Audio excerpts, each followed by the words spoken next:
Hi everyone, I'm Shayla Samra and I'm excited to present our paper TopoSlide, a topologically informed histopathology whole slide image representation learning. Histopathology whole slide images are gigapixel images of tissue samples and contain so much details and variation.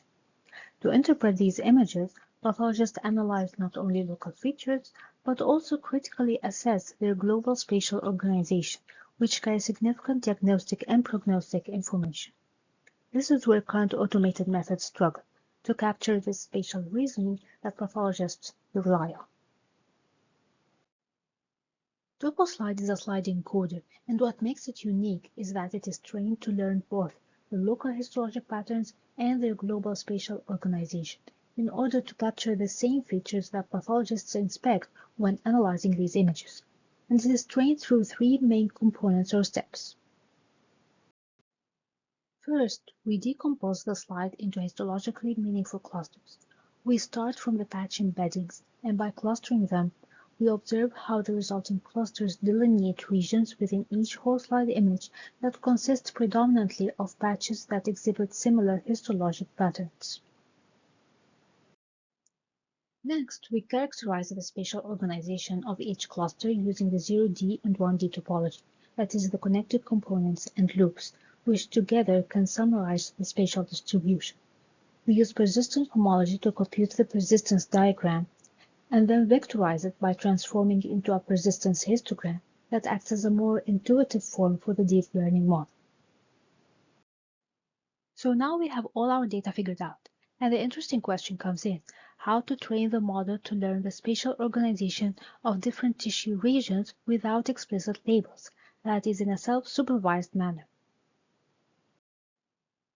And the answer is a conditional prediction framework. The global topological loss works by training the model to predict the topology of a cluster from the slide embedding, given sample patches from that cluster. To be able to identify which cluster is being queried based on the sample patches, the model learns to encode local features. And to be able to predict the cluster topology, it learns to encode global structure. This prompts the model to learn to generate representations that efficiently integrate both local features and global structure. But that is not all. For the training to succeed, the model needs to relate the topological features to their actual space in the whole slide image. The local topological loss achieves this by training the model to identify the patches corresponding to the central critical point of the topological components and predict their persistence. The final piece of the objective function is a contrastive loss, which reinforces patches in the same cluster and coming from the same slide to be more similar to each other compared to those coming from different slides. This can be thought of as a hard negative mining to make the features more robust.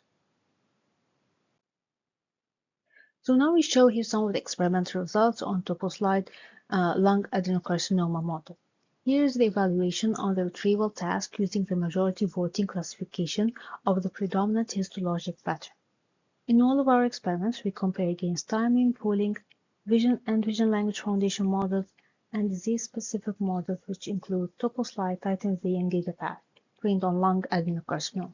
And we see TopoSlide achieves best performance across all categories. We further evaluate the retrievals in terms of their structure similarity, that is, using the proportions of the different clusters in the retrieved cases. And TopoSlide again shows the best structural similarity. We evaluate the survival prediction with linear probing, and TopoSlide shows the best and most consistent performance. To summarize, TopoSlide is the first slide encoder to explicitly take into account the spatial organization of whole slide images. It is the first to incorporate global topological constraints in the training process, thus bridging the gap between pathological interpretation and computational methods. And it does not need large training cohorts to achieve competitive and even surpass the performance of current foundation models that are trained with much larger datasets and more supervision. And we show that it captures more of the compositional information in the learned representation compared to current foundation models.